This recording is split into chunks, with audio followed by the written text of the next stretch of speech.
Salut tout le monde, ici Adrian Mercier. Bienvenue sur ma chaîne, dédiée à notre belle planète et aux enjeux de l'écologie. Si vous voulez en apprendre plus sur comment protéger notre environnement et adopter des gestes éco-responsables, pensez à vous abonner pour rester informé. Prêts à explorer ensemble?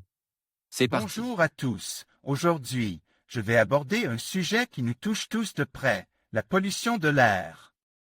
Saviez-vous que 500 000 nouveau-nés ont perdu la vie à cause de cette crise environnementale? Dans cette vidéo, je vais explorer les causes de cette tragédie, les conséquences sur la santé des plus vulnérables et ce que nous pouvons faire pour changer les choses. Restez avec moi pour comprendre l'ampleur de ce problème et découvrir des solutions possibles. La pollution de l'air augmente le risque de naissance prématurée et ce fléau est également responsable de la mort des nouveau-nés.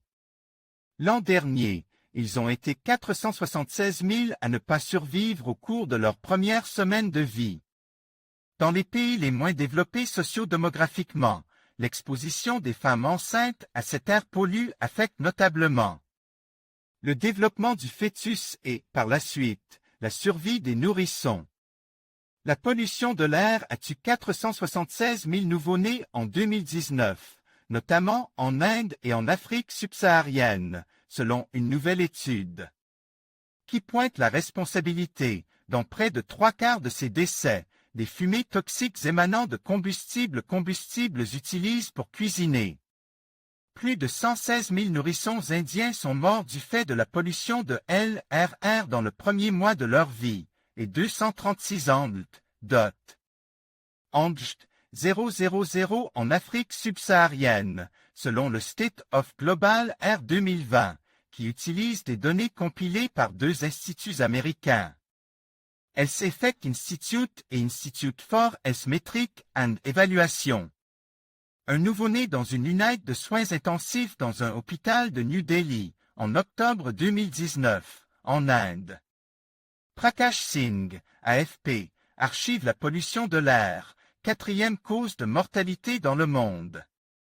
Selon les auteurs de l'étude, il existe de plus en plus de preuves permettant de lier l'exposition des mères à la pollution de l'air durant leur grossesse avec le risque accru que les bébés naissent avec un poids trop faible ou prématuré. Bien qu'il y ait une réduction lente et constante de la dépendance des foyers à des combustibles de mauvaise qualité, la pollution de l'air qui en est issue continue à être un facteur clé dans la mort de ces jeunes enfants, estime Dan Greenbaum, président du Health Effect Institute qui relève que les nouveau-nés en Asie du Sud et en Afrique subsaharienne sont particulièrement concernés. Nombre total de décès parmi les nouveau-nés attribuables à la pollution de l'air en 2019.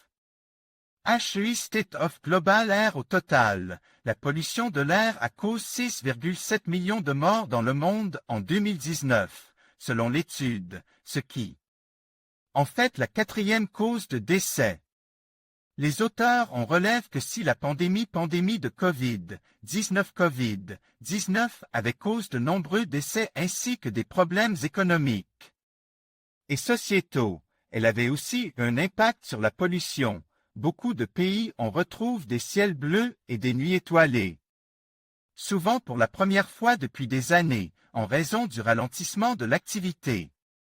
Mais ces gains sont de courte durée, ont-ils averti. Pollution extérieure et intérieure affecte le développement du fœtus et du nourrisson. HEI State of Global Air. En conclusion, la pollution de l'air représente une menace grave pour la santé des nouveau-nés, avec 500 000 vies perdues chaque année. Il est impératif que nous prenions des mesures concrètes pour réduire les émissions polluantes et protéger les générations futures. Ensemble, nous pouvons agir pour un avenir plus sain et garantir que chaque enfant ait le droit de respirer un air pur. Agissons maintenant pour changer cette réalité alarmante.